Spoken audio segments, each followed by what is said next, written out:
YS Sharmila అలాగే YS Sunitha చూపు ఇప్పుడు తెలుగుదేశం పార్టీపై పడిందా? వారు చంద్రబాబు టీంలో పనిచేయాలని భావిస్తున్నారా? రానున్న ఎన్నికల్లో కడప ఎంపీ స్థానం నుంచి వైఎస్ షర్మిల తెలుగుదేశం పార్టీ నుంచి పోటీ చేయబోతున్నారా? అలాగే జగన్మోహన్ రెడ్డిపై వైఎస్ సునీత సై అంటే సై అంటున్నారా అంటే అవుననే సమాధానం ఇస్తున్నారు కొంతమంది రాజకీయ విశ్లేషకులు. ఇక ఇదే అంశానికి సంబంధించి మనతో మాట్లాడేందుకు ప్రముఖ రాజకీయ విశ్లేషకులు అంకమరావు గారు మనతో ఉన్నారు. సార్తో మాట్లాడదు. సార్ నమస్తే. సార్ నమస్తే కృష్ణ గారు. Sir, YS Sharmila YS Sunitha చూపు ఇప్పుడు తెలుగుదేశం పార్టీ మీద పడిందని, వాళ్ళు రానున్న ఎన్నికల్లో షర్మిల గారు కడప ఎంపీ స్థానం నుంచి తెలుగుదేశం పార్టీ నుంచి పోటీ చేయబోతున్నారని, అలాగే వైఎస్ షర్మిలతో పాటుగా వైఎస్ సునీత గారు కూడా పులివెందుల నుంచి ఎమ్మెల్యేగా జగన్మోహన్ రెడ్డిపై పోటీ చేసేందుకు సిద్ధమయ్యారంటూ కూడా ఇప్పుడు ఒక వార్త ఇప్పుడు సోషల్ మీడియాలో హల్చల్ చేస్తుంది. ఏంటి సార్, నిజంగా వైఎస్ షర్మిల వైఎస్ సునీత గారు తెలుగుదేశం పార్టీలో చేరబోతున్నారా? చేరి వాళ్ళు రానున్న ఎన్నికల్లో పోటీ చేయబోతున్నారా అంటే ఏం చెప్తారు సార్? కృష్ణ గారు, ముందుగా వైఎస్ సునీత గారి ప్రస్థానాన్ని తీసుకుందాము. తండ్రి లోక్సభ సభ్యుడిగా ఉన్న, మంత్రిగా కూడా ఉన్నా కూడా ఆమె రాజకీయాల్లో ఏ రోజు లేదు. ఆమె పేరెనికన్న వైద్యురాలు. అలాంటి మనిషి తండ్రి చనిపోయిన తర్వాత నిజమేనేమో వీళ్ళందరూ చెప్పేదాని ప్రకారం చూసుకుంటా ఉంటే ప్రత్యర్థులు నా తండ్రిని చంపుంటారేమో అనే భావన ఆమె కూడా వచ్చి ఉండొచ్చు. ఎందుకంటే ఆ మాట్లాడిన విధానాలు కూడా కొన్ని చూసుకున్న తర్వాత ఆ అభిప్రాయం కూడా కలిగిన మాట వాస్తవం.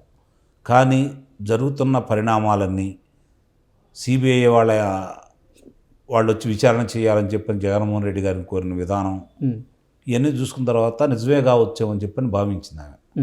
ఎప్పుడైతే అధికారంలోకి వచ్చిన తర్వాత ఆ విషయాన్ని మర్చిపోయి జగన్మోహన్ రెడ్డి గారు తన పనులు చేసుకుంటూ వెళ్ళిపోయే సందర్భంలో ఏంటి ఇలా చేస్తున్నారని అడిగినప్పుడు నువ్వు కూడా వదిలేసేయి అని చెప్పని ఆమెను ఒక రకంగా బెదిరించారనే వార్తలు మనం విన్నాం. తండ్రికి ఇలాంటి జరిగిన తర్వాత అది గనక విచారణలు చేసి దోషులను శిక్ష పడకపోతే నేను నా తండ్రికి అన్యాయం చేసిన దాన్ని అవుతాననే భావంతో ఆమె చేసిన పోరాటం చాలా గొప్పది, అనన్య సామాన్యమైంది. మనం నిజంగా ఆమెను ఆదర్శంగా కూడా తీసుకోవాలి.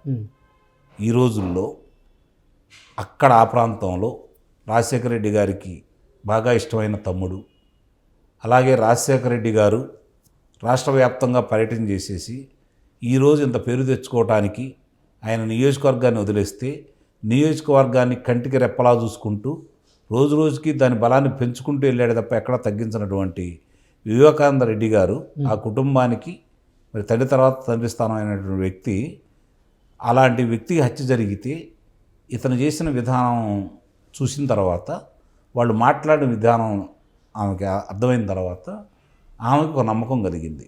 నిజమే, తెలుగుదేశం పార్టీ వాళ్ళని మనం అనవసరంగా అపార్థం చేసుకున్నాము, వాళ్ళు చెప్పినట్లు ఇది కుటుంబంలో జరిగింది, వీళ్ళ ప్రమేయంతో జరిగింది అనే నిర్ధారణగా ఆమె వచ్చిన తర్వాత సుప్రీం న్యాయస్థానాన్ని ఆశ్రయించి న్యాయ పోరాటం చేసింది. దాన్ని ఒక కొలిక్కి తీసుకొచ్చిన తర్వాత ఈరోజు భారతదేశ వ్యాప్తంగా కూడా వివేకానంద రెడ్డి గారిని ఫలాని వాళ్లే చంపుండొచ్చు అనేది 175 మంది నమ్మే స్థాయికి ఆమె తీసుకెళ్ళింది మాత్రం నిస్సందేహంగా వాస్తవం. ఆ విధంగా చూసుకున్న తర్వాత ఆమె తండ్రికి జరిగిన అన్యాయాన్ని ప్రతీకారం తీర్చుకోవాలని కోరికలో ఉందని అయితే నేను భావించట్లా. రాజకీయాల్లోకి వచ్చి ఈయన మీద పోటీ చేయాలనే భావంలో ఉందని కూడా నేను భావించట్లేదు. తండ్రి జరిగిన అన్యాయానికి, తన కుటుంబానికి జరిగిన అన్యాయానికి తండ్రిని ఎవరు చంపారని చెప్పి వాళ్ళని దోషులుగా చూపెట్టాలి, వాళ్ళకి శిక్ష వేయించాలనే తపనలో మాత్రమే ఆమె పోరాటం చేస్తుంది. రాజకీయాలకు వస్తుందని కానీ నేనైతే భావించట్లా. నిస్సందేహంగా చాలామంది భావిస్తున్నారు ఆమె రావాలని, పోటీ చేస్తే బాగుంటుంది, గెలిపించుకోవాలని పులివెందుల ప్రజలు కూడా ఎదురు చూస్తున్నారనే వార్తలు వినపడుతున్నా కూడా నా ఉద్దేశం ప్రకారం కనుక చూసుకుంటా ఉంటే ఆమె రాజకీయాలకు వస్తుందని అయితే నేను భావించట్లా. ఇక ఆమె ప్రస్థానం అది. ఇప్పుడు ఆమెని అవమానం చేశారు, ఆస్తి కోసం చంపారని చెప్పి ఆమె మీదే చిత్రీకరించారు. ఆమె భర్తని ఆయనే కారకుడు అని చెప్పని చూపిస్తూ ఉన్నారు. ఆయన్ని వ్యక్తిగత హననం చేయడానికి మొదలుపెట్టేశారు. రెండో పెళ్లి చేసుకున్నారన్నారు. మహిళా వ్యసనపరుడు అని చెప్పని అన్నారు. ఇట్లా ఆయన చిత్రీకరించిన తర్వాత బాధేసింది ఒక బిడ్డగా. కాబట్టి ఆమె ప్రయత్నం చేసింది. ఇక ఈవెన్ తీసుకుందాం షర్మిల గారిని. రాజకీయంగా జగన్మోహన్ రెడ్డి గారి విజయంలో జగన్మోహన్ రెడ్డి గారికి ఎంత పాత్ర ఉందో ఆ పార్టీ నిలబెట్టడంలోనూ ఈయన గెలుపులోనూ షర్మిల గారి పాత్ర మనం మర్చిపోలేం. సింహభాగం ఆమెకు కూడా దక్కింది, అవును, తల్లిగారికి ఆమెకు కూడా దక్కింది. మరి ఆమె చేసిన సుదీర్ఘ పాదయాత్ర అనేది మామూలు విషయం కాదు కదా.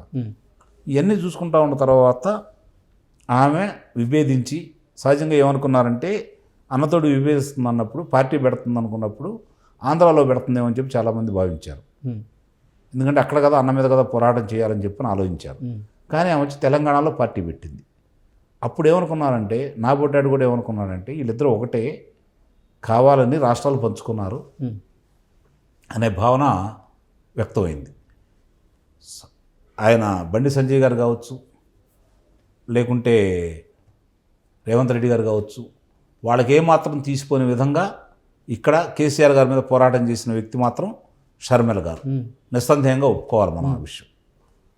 అట్లా పోరాటం చేసిన వ్యక్తి ఇక్కడ కేసీఆర్ గారిని ఓడించాలి అంటే మన బలం చాలదని చెప్పిన ఆ బలాన్ని ఆమె గుర్తించేసి కాంగ్రెస్ పార్టీలో కలిసి ప్రయాణం చేయాలని భావించింది. సరే, ఏమేం జరిగిందో మనకైతే క్షుణ్ణంగా తెలియదు. కానీ కొంత అడ్డుపట్టడానికి కారణం కూడా జగన్మోహన్ రెడ్డి గారేనని, తిరిగి ఆస్తుల పంపకాల విషయంలో న్యాయం చేస్తూ ఉన్నారని, కాంగ్రెస్ పార్టీకి వెళ్ళొద్దని, కాంగ్రెస్ పార్టీకి వెళ్లకుండా అడ్డుకున్నాడనే ప్రచారం కూడా జరిగింది. అందుట్లో వాస్తవం ఉండొచ్చు, లేకపోవచ్చు, అది వేరే విషయం. ఇప్పుడు ఆంధ్ర రాష్ట్రంలో కాంగ్రెస్ పార్టీ అధ్యక్షురాలుగా వచ్చి ఏదో చేయాలనుకుంటున్న వ్యక్తి తెలుగుదేశం పార్టీ ఎంపీగా నిలబడుతుందనేది వినపడుతున్నటువంటి వాదన. దానికి బలం చేకూర్చే విధంగా నిన్న క్రిస్మస్కు సంబంధించి లోకేష్ గారికి ఆమె పంపించిన కానుక కావచ్చు, తెలిపిన శుభాభి వందనాలు కావచ్చు, ఇవన్నీ చూసుకున్న తర్వాత ఏమో వస్తుందనే అభిప్రాయం జనంలో కలిగిన మాట వాస్తవం. కానీ నాకు తెలిసినంత వరకు మాత్రం తెలుగుదేశం పార్టీ తరఫున వచ్చి పోటీ చేస్తుందని అయితే నేనైతే భావించట్లా. ఓకే, అంటే గతం నుంచి వైఎస్ కుటుంబం కానీ నారావారి కుటుంబం కానీ రాజకీయ ప్రత్యర్థులుగా ఉండేవాళ్ళు. రాజకీయ విభేదాలు అయితే లేవు, కానీ ప్రత్యర్థులుగా అయితే ఉండేవాళ్ళు. ఎప్పుడూ ఇటువంటి సంస్కృతి సాంప్రదాయం లేదు గతంలో. అంటే ఒకరినొకరు విష్ చేసుకునేటువంటి సందర్భం అయితే లేదు ఫెస్టివల్స్కి. ఇప్పుడు కొత్తగా ఆ సంస్కృతి సాంప్రదాయానికి షర్మిల తెరలేపారు. కృష్ణ గారు, మీకు గుర్తుందో గుర్తులేదో నాకు తెలియదు, కానీ రాయచోటి ఉప ఎన్నికల సందర్భంగా రాజశేఖర రెడ్డి గారు, చంద్రబాబు నాయుడు గారు ఇద్దరు ఒకే కారులో దిగారు. ఈయన తెలుగుదేశం పార్టీ, ఆయన కాంగ్రెస్ పార్టీ. ఇద్దరు ఒకే కారులో దిగితే అక్కడ కార్యకర్తలు కూడా గొడవ చేశారు. అంటే వాళ్ళంత ప్రాణ స్నేహితులుగా ఉండేవాళ్ళు. రాజకీయ విభేదాలే తప్ప వాళ్ళిద్దరి మధ్య విభేదాలు ఉన్నాయని చెప్పిన ఎప్పుడు భావించట్లా. అతను స్నేహితుడిగా చూశాడు, అదే రాజకీయ ప్రత్యర్థులు స్నేహితుడిగా భావించాడు. నన్ను రాజకీయ ప్రత్యర్థిగా చూస్తారనుకున్నాడు చంద్రబాబు నాయుడు గారు. కానీ అధికారంలోకి వచ్చిన తర్వాత రాజశేఖర రెడ్డి గారిలో ఉన్నటువంటి రెండో మనిషి బయటకు వచ్చాడు. ఇతను శత్రువుగానే భావించాడు, శత్రువుగానే చూశాడు. ఇతన్ని వ్యక్తిత్వ హననం చేయడానికి ప్రయత్నించాడు, ఇతను రాజకీయాల్లో లేకుండా చేయాలని ప్రయత్నం చేశాడు. కానీ ఈరోజు మళ్ళీ షర్మిల గారు వాళ్ళు ఆ రోజు చేసుకున్నా కూడా, అంటే షర్మిల గారు గతంలో ఎప్పుడు కూడా ఇటువంటి విశేష చెప్పినటువంటి లేదు. అదే ఇప్పుడు మీరు మీ వాదనకి బలం చేకూర్చే అంశం కూడా అదే. ప్రజలు భావించడానికి కూడా అదే కారణం. ఒకవేళ రేపు అన్నం మీద ప్రతీకారం తీర్చుకోవడం కోసం తెలుగుదేశం పార్టీ సభ్యురాలుగా, అంటే రేపు పొద్దున ఏరి లోక్సభకు పోటీ చేస్తారనే భావన రావడానికి ఈ జరుగుతున్నటువంటి కొన్ని కారణాలు మనకు కనపడతా ఉన్నాయి. అంటే జగన్మోహన్ రెడ్డితో విభేదించడం వల్ల చంద్రబాబు గారితో కలిసి పనిచేయాలని వైఎస్ షర్మిల భావిస్తున్నారంటూ కూడా కొన్ని వార్తలు వచ్చిన నేపథ్యం. తెలంగాణ ఫలితాలు, తెలంగాణలో అనుసరించిన విధానం చూసిన తర్వాత ఆమె ఈ విధంగా అనుకుంటుందేమో అని భావించడంలో కూడా తప్పు లేదు. ఇప్పుడు శత్రువు మిత్రుడు అన్నట్టు, ఇప్పుడు మామూలుగా శత్రువు ఉన్నా కూడా వాడు సిద్ధాంతకరంగా విభేదించుకుంటారు. కానీ ఆప్తమిత్రులు అనుకున్న వాళ్ళు శత్రువులుగా మారితే వీళ్ళిద్దరి మధ్య యుద్ధం చాలా చాలా భయంకరంగా ఉంటుంది, చాలా ఘోరంగా ఉంటుంది, చాలా దూరం వెళ్ళింది. ఇది తట్టుకోలేరు ఒకళ్ళొకళ్ళు. అంత ఆత్మీయంగా ఉన్న వాళ్ళ మధ్య పగ వెళ్ళిందంటే చాలా తారాస్థాయికి వెళ్ళిద్ది. కాబట్టి అలాంటి తారాస్థాయికి వెళ్ళినప్పుడు సరైన వేదిక ఏంటి, నా అన్నను ఎదుర్కోవాలి అంటే అని చెప్పి తెలుగుదేశం పార్టీ కనపడుతుంది కాబట్టి వస్తుంది అనేది అందరూ ఊహాగానం. ఉమ్. అంటే నా అభిప్రాయం చెబుతున్నాను. ఓకే. నాకు తెలిసినంత వరకు అదేదో కాంగ్రెస్ పార్టీ అధ్యక్షురాలుగా ఇచ్చేసి చేస్తారని అనుకుంటున్నాం. రెండు కొట్టివేయలేం, కానీ ఎక్కువ శాతం మాత్రం కాంగ్రెస్ పార్టీలోకి వెళ్తుంది అనేది నేను భావిస్తున్నాను. ఓకే. ఏదేమైనప్పటికీ కానీ వైఎస్ షర్మిల అలాగే వైఎస్ సునీత గనక ఆంధ్రప్రదేశ్ ఎన్నికల్లో పోటీ చేయబోతే ఇక జగన్మోహన్ రెడ్డి గోవిందా అనేనా? వాళ్ళకి దింపుడు కళ ఆశ మీద ఉన్నారు ఇప్పుడు. ఉమ్. దింపుడు కళ అంటే తెలుసు కదా, మనిషి చనిపోయిన తర్వాత మధ్యలో మామూలుగా మనం శ్మశానం తీసుకెళ్ళే నాటికి 3 సార్లు ఆపి నారాయణ నారాయణ అని చెవిలో పిలిస్తే ఏమన్నా లెగుస్తాడేమో చేస్తారేమని ఆశ. ఆశ. ఉమ్. ఇప్పుడు వైఎస్ఆర్సీపీ పార్టీ కూడా అదే పరిస్థితిలో ఉంది. ఉమ్. దాని మీద ఇంకా ఆశ కూడా లేకుండా చేస్తారు నిజంగా మీరు అన్నట్టు జరిగితే.